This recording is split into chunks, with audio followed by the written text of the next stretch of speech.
तो लॉकडाउन 3 की शुरुआत सोमवार से हो जाएगी। 14 दिन के लिए लॉकडाउन बढ़ाया गया है, लेकिन इस लॉकडाउन के दौरान किन चीजों में छूट मिलेगी, ये जो जिले हैं जिन्हें रेड, ऑरेंज और ग्रीन जोन में डिवाइड किया गया है, इसमें किस तरीके की रियायतें दी जाएंगी, बताने के लिए हमारे साथ हमारे वरिष्ठ सहयोगी अभिषेक श्रीवास्तव जुड़ गए हैं लाइव। अभिषेक जी, लॉकडाउन 3 की अगर हम बात करें, जोन्स की बात हम बाद में करेंगे, लेकिन लॉकडाउन 3 अन्य 2 लॉकडाउन से, लॉकडाउन 1 और लॉकडाउन 2 से किस तरीके से अलग है? इसमें क्या कुछ सुविधाएं मिलेंगी, क्या कुछ पाबंदियां रहेंगी? दीपाली, लॉकडाउन 3 की जरूरत आखिर हमें क्यों पड़ी, इस पे सबसे पहले ये सोचना जरूरी है। बड़ा सवाल ये है कि लॉकडाउन A1 और लॉकडाउन 2 क्या हमने क्या कमियां रखी, ऐसे कौन से नियम थे जिनका पालन नहीं किया, जिस कारण हमें लॉकडाउन 3 की नौबत आती है इस देश में, जब अर्थव्यवस्था जो है वो लगातार चरमराती जा रही है। तो सोचना होगा सबसे पहले ये लॉकडाउन 3 में हमने जो है वो देश को 3 हिस्सों में बांटा। इसमें कोशिश की है कि जो रेड जोन है, जो सबसे ज्यादा सेंसिटिव जिले हैं जहां लगातार मरीज मिल रहे हैं, इसके अलावा वहां पे कोरोना पीड़ितों की संख्या में कोई कमी नहीं आ रही है, लगातार मामले बढ़ रहे हैं, इनको बिल्कुल अलग रखा। उसके बाद ऑरेंज जोन में आए, ऑरेंज जोन में ऐसे जिलों को रखे जो धीरे धीरे रिकवर हो रहे हैं और ग्रीन जोन की ओर बढ़ रहे हैं। तीसरे नंबर पे हमने रखा ग्रीन जोन, जहां पे बिल्कुल मरीज नहीं है। हालांकि इसमें भी कई जगह से सवाल उठे। अगर मध्य प्रदेश की बात करें तो रीवा एक ऐसा जिला है जिसको लेकर तमाम तरह के सवाल भी उठ रहे हैं कि रीवा में जब कोरोना के पेशेंट हैं तो उसे ग्रीन जोन में कैसे डाला गया। तो ये तो अलग चीज हुई, ये चर्चा का दूसरा हिस्सा हो सकता है। लेकिन सवाल यहाँ ये है कि हमें किस प्रकार की छूट मिलेगी। तो जब हम रेड जोन में आते तो रेड जोन में सेंट्रल गवर्नमेंट की जो गाइडलाइन है उसमें स्पष्ट रूप से कहा गया है कि आप जितनी सख्ती कर सकते हैं उतनी सख्ती करिए। सिर्फ इंडस्ट्रियल एरियाज के लिए, जरूरी वस्तुओं के लिए कुछ दिशा निर्देश जारी किए गए। बाकी स्थितियां जो हैं वो बिल्कुल लॉकडाउन 2 की तरह होंगी। रियायत देने के मूड में नहीं है सरकार, और प्रदेश सरकार से ये भी निर्देशित किए गए हैं कि आप जितनी सख्ती कर सकते हैं, जो कमियां रह गई हैं उसे दूर करें, और जो लोग लॉकडाउन नियमों का पालन नहीं कर रहे हैं उनसे सख्ती से निपटें। जरूरत पड़े तो आप सेंट्रल फोर्सेस की मदद भी ले सकते हैं। तमाम तरह के दिशा निर्देश सेंट्रल गवर्नमेंट ने इसके लिए जारी किए हैं। तो ऐसे में दीपाली, हमें यह देखना होगा कि मध्य प्रदेश को है सबसे ज्यादा जरूरी है कि उन जिलों की ओर फोकस करे जो कि रेड जोन में आते हैं। रेड जोन में आपके मध्य प्रदेश की राजधानी भोपाल और आर्थिक राजधानी इंदौर शामिल है। ये 2 जिले ऐसे हैं जो कि जहां पे आंकड़े जो हैं वो तेजी से बढ़ रहे हैं। इसके अलावा जो अन्य 7 जिले हैं वहां पे संख्या इतनी नहीं है कि जिससे कि भयभीत हुआ जा सके। जी दीपाली, बिल्कुल। रेड जोन की आपने बात की कि 9 जिलों को मध्य प्रदेश में रेड जोन में रखा गया है, जिसमें राजधानी भोपाल और इंदौर, उज्जैन, ये थोड़े से ज्यादा ऐसे जिले हैं जहां पर कंटेनमेंट एरिया भी ज्यादा है और संक्रमित मरीजों की संख्या भी ज्यादा है। ऐसे में आज होने वाली जो मीटिंग है वो काफी मायनों में अहम मानी जा रही, क्योंकि इसके बाद ही पूरी रूपरेखा तैयार होगी। हालांकि केंद्र की तरफ से गाइडलाइन तो जरूर बना दी गई है, लेकिन अब राज्य सरकार को फैसला लेना है। ऐसे में सबसे पहले अगर हम रेड जोन की ही बात करें तो रेड जोन में ऐसी कौन सी चीजें हैं जो प्रतिबंधित हैं, और ऐसी कौन सी छूट है जो यहां पर दी जा सकती है? देखिए, सरकार ने इसके लिए विस्तृत गाइडलाइन जारी की है दीपाली, और उसके अध्ययन की जरूरत है। उसमें सरकार ने बहुत सारी चीजें छूट दी है, जैसे इंडस्ट्रियल एरिया के लिए, वर्करों के लिए ऑफिस में 30% स्टाफ की उपस्थिति हो सकती है। इस पे भोपाल में भी अमल लाया जा रहा है, इसके अलावा इंदौर में भी अमल में लाया जा रहा है। लेकिन बड़ा सवाल यह है कि जब हमने इंदौर में सख्ती की, आपको ध्यान होगा कि पूरी सरकार, जब से नई सरकार का गठन हुआ तब से उसका सबसे अधिक ध्यान जो रहा वो इंदौर और भोपाल पे रहा। लेकिन बावजूद इसके यहाँ पे स्थितियां नियंत्रित होती नहीं दिख रही हैं। इंदौर जो है वो आंकड़े लगातार वहां बढ़ रहे हैं। कहा जा रहा है कि रेशियो का प्रतिशत जो है वो कम है, लेकिन फिर भी जो है वो मध्य प्रदेश के किसी भी शहर से ज्यादा तेज गति से वहां पे कोरोना पेशेंट जो है वो डिटेक्ट हो रहे हैं। मौत भी वहां सबसे अधिक हो रही है। तो ऐसे में जरूरी है सरकार को कि लॉकडाउन 3 में वो क्या ऐसे जरूरी कदम उठाए जिससे कि हम इस रेशियो को कम कर सके। हम रेड जोन से उसे पहले ऑरेंज जोन में लाएं और ऑरेंज जोन से वो ग्रीन जोन में लाएं, क्योंकि अगर इसके बाद फिर लॉकडाउन की अगर जरूरत पड़ती है इन 14 दिनों के बाद, तो आप मान के चले दीपाली की मध्य प्रदेश की जो कमर है वो टूट सकती है, अर्थव्यवस्था जो है वो पटरी से उतर सकती है, क्योंकि इंदौर जो है वो मध्य प्रदेश की आर्थिक राजधानी भी कही जाती है। इंदौर ये कहा जाता है कि जो मध्य प्रदेश की को गति देने वाला शहर है वो इंदौर है। भोपाल जो है वो सियासी राजधानी जरूर है, लेकिन इंदौर जो है वो अर्थ की व्यवस्था करता है, इकोनॉमिक बड़ा फोरम है। तो ऐसे में सरकार को चाहिए कि यहाँ पे विशेष ध्यान दे और जितनी सख्ती कर सकती है वो सख्ती करे। साथ ही ये भी देखना हो कि जो फैक्ट्रियां हैं उनका संचालन हो सके, कम से कम स्टाफ में ये फैक्ट्रियां कैसे चल पा रही हैं ताकि हम उत्पादन शुरू कर सकें। इसके अलावा ये भी देखना होगा कि जो सरकारी ऑफिसेज हैं जो बिल्कुल बंद पड़े हैं उनको कैसे संचालित किया जा सके। 30% स्टाफ वो कौन सा होगा जो कि इन ऑफिसों को चलाने के लिए जरूरी है, उस पर ध्यान देने की जरूरत है और सरकार को अभी इस पे पेपर वर्क करना होगा। जी, ये तो बात हो गई रेड जोन की, लेकिन हम ऑरेंज जोन की बात करें तो मध्य प्रदेश के 19 जिले ऐसे हैं जो ऑरेंज जोन में हैं। ऑरेंज जोन के लिए क्या कुछ पाबंदियां रहेंगी, क्या कुछ रियायतें दी जाएंगी?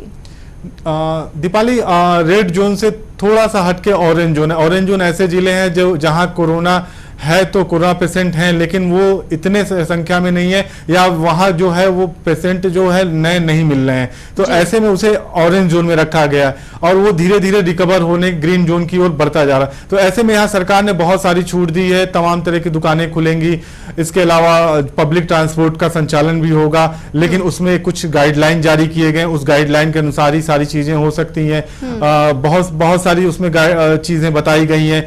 इसके अलावा ऑफिसेज खुलेंगे, ऑफिसों में लोग जा सकते हैं, लेकिन उसके लिए जरूरी एहतियात करने होंगे, जरूरी कदम उठाने होंगे सबसे बड़ा। और इसके अलावा यह है कि सुरक्षा के कुछ नियम बनाए गए हैं, उसका भी पालन करना होगा लोगों को।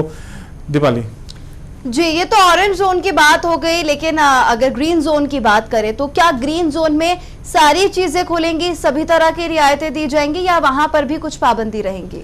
नहीं दीपाली, ग्रीन जोन का मतलब ये बिल्कुल नहीं हुआ कि वहां पे लोग सड़कों पे निकल आए और बिना मतलब की भीड़ लगाएं। ग्रीन जोन का मतलब ये हुआ कि आपको जरूरी चीजें मिलती रहेंगी, इसके अलावा सारी इंडस्ट्रीज खुली रहेंगी, सारे सरकारी ऑफिसेस खुलेंगे, स्कूल कॉलेज खुलेंगे, लेकिन उसमें उपस्थिति बिल्कुल 50% से ज्यादा नहीं होनी चाहिए, मतलब कि बच्चों के बीच डिस्टेंस का पालन होना चाहिए। इसके अलावा प्रवेश भी जरूरत से ज्यादा नहीं लिए जाएंगे। बहुत सारी चीजें वहां सुविधाएं मिलेंगी, लेकिन वो भी नियमों के दायरे में। तो ऐसे में लोगों को ये देखना होगा कि ग्रीन जोन का मतलब ये कहीं से भी नहीं है कि वो सड़कों पे निकल आए बिना मास्क के आ जाएं, बिना हाथ को सैनिटाइज न करें या जगह जगह पे भीड़ लगाएं। सख्ती वहां भी रहेगी, लेकिन थोड़ी सी रियायत वहां ज्यादा दी जाएगी। जी, इन 3 जोन के अलावा अभिषेक जी एक तीसरा जोन कंटेनमेंट जोन भी बनाया है। इस कंटेनमेंट जोन में क्या कुछ व्यवस्था रहेंगी, किस तरीके की पाबंदियां यहां पर रहेंगी, क्योंकि सबसे ज्यादा संक्रमण इसी कंटेनमेंट जोन में रहेगा?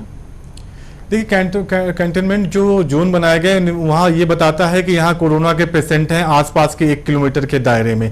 तो ऐसे में वहां जो सरकार ने पहले नियम बनाए कि वहां से उस एरिया से सिर्फ वही लोग बाहर आ सकते हैं जो जरूरी सेवाओं में हो, यानी कि इसेंशियल स्टाफ। वो पुलिसकर्मी हो सकते हैं, वो स्वास्थ्य कर्मी हो सकते हैं, वो उसके अलावा वो सफाई कर्मी हो सकते हैं, वो सब्जी वाले हो सकते हैं, वो मेडिकल स्टाफ हो सकता है, मीडिया कर्मी हो सकते हैं, लेकिन इन्हें भी अपना परिचय पत्र दिखाना होगा, इन्हें अपने पासेस दिखाने होंगे, तभी वो इस एरिया से आवागमन कर सकते हैं। इसके अलावा इस एरिया में कोई भी छूट नहीं मिलने वाली, जैसी जो व्यवस्थाएं पहले थी वही व्यवस्थाएं यहाँ अभी भी लागू रहेंगी। बिल्कुल अभिषेक जी, ये तो 4 जोन की बात होगी, लेकिन शुरुआत में जिस तरह से आपने बताया कि लॉकडाउन 3 की जरूरत ही क्यों पड़ी, जब पहले 21 दिन का लॉकडाउन हुआ था उसी में चीजें कंट्रोल क्यों नहीं कर ली गई, उसके बाद 19 दिन का लॉकडाउन किया गया तब क्यों चीजें कंट्रोल नहीं हुई, और अब जब 14 दिन का लॉकडाउन बढ़ाया गया है, ऐसे में अब लोग भी परेशान हो गए और लोगों का भी ये मानना है कि लॉकडाउन तो बढ़ाया जा रहा है लेकिन इससे कुछ पॉजिटिव इफेक्ट नहीं दिख रहे। हालांकि लोग ठीक हो रहे हैं, हम इस चीज से बिल्कुल भी परहेज नहीं करेंगे बोलने से कि मध्य प्रदेश में भी कई ऐसे मरीज हैं जो ठीक हुए हैं, लेकिन बात यहां पर यह है कि संक्रमण बढ़ता ही जा रहा है, इसमें रुकावट नहीं हो रही है। निश्चित तौर पे दीपाली सवाल बड़ा है कि लॉकडाउन 3 की आखिर हमें जरूरत क्यों पड़ी। कल जब लॉकडाउन 3 की घोषणा होती है तो सोशल मीडिया पे सबसे ज्यादा सवाल इसी बात को लेकर पूछे जाते हैं। ये जरूर था कि लोग समर्थन करते हैं लॉकडाउन 3 का, लेकिन ये भी सवाल उठाते हैं कि उस मध्यम वर्गीय परिवार का क्या, जो कि घरों में कैद है, वो अपने लिए राशन बासन की व्यवस्था कैसे करेगा। उस मजदूर श्रमिक तबके का क्या, वो अपने लिए राशन की व्यवस्था कैसे करेगा।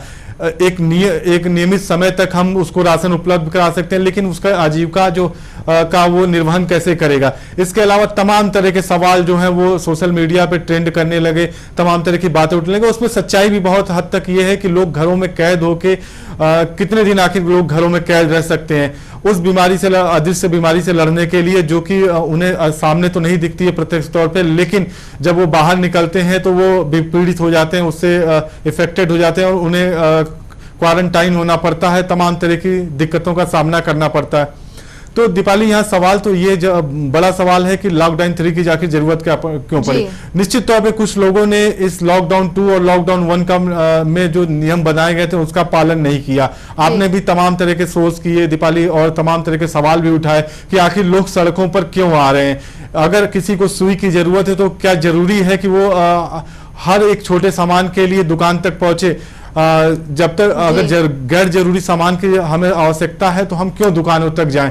क्या जरूरत है कि हम सुबह मॉर्निंग वॉक के लिए जाएं। तमाम तरह के सवाल उस समय भी उठे और अब भी उठ रहे हैं। लॉकडाउन 1 रहा हो या लॉकडाउन 2 रहा हो या तमाम जो या लॉकडाउन 3 की जो परसों शुरुआत होगी, बहुत सा एक बड़ा तबका ऐसा है जो कि इन दो जी अभिषेक जी, इसे लापरवाही कहें या कुछ लोगों की मजबूरी, क्योंकि कई ऐसे लोग हैं जो पिछले 1.5 महीने से फंसे हुए हैं अन्य राज्यों में, जिनकी दरकार भी अभी हो गई कि उन्हें अपने गृह जिले जाना है, उनकी भी मजबूरी है। ऐसे में एक बड़ा संकट तो ये भी है, आज ही कुछ तस्वीरें हमारे पास आई है जिनमें साफ तौर पर दिख रहा है कि महाराष्ट्र से मजदूर निकले हैं मिक्सर मशीन में बैठ के। आप सोच सकते हैं कि अपनी जान जोखिम में डालकर ये मजदूर अपने गृह जिले लखनऊ तक के लिए निकले हैं।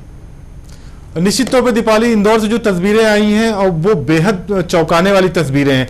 सवाल यहाँ ये उठता है कि ये श्रमिक ऐसी क्या जरूरत पड़ी कि ये मुंबई से जो महाराष्ट्र से जो है वो लखनऊ की ओर एक मिक्सर मशीन में जाते हैं। आप सोचिए कि इन्होंने सब सफर तय किया होगा इंदौर तक का, तो क्या स्थिति रही होगी इनकी, ये कैसे आए होंगे और इतनी तादाद में एक मशीन के अंदर बैठ के आना, आप सोचिए। दूसरा सवाल ये उठता है कि अगर ये आर्थिक रूप से इतने विपन्न थे तो इन्होंने ट्रक चालक को या जो वाहन चालक है उसको पैसे का भुगतान कहां से किया। तो निश्चित तौर पे ये भी है कि बहुत सारे लोगों की जरूरत है और बहुत सारे लोग जो हैं वो घर पहुंचने की चाहत में सड़क पर आ गए हैं। तो यहाँ हमें इसे बाइफरकेट करना होगा, हमें बांटना होगा कि जिसके नीडी कौन है और कौन ऐसे लोग हैं जो कि ऐसे समय में आनंद लेने के लिए इस प्रकार से सफर कर रहे हैं।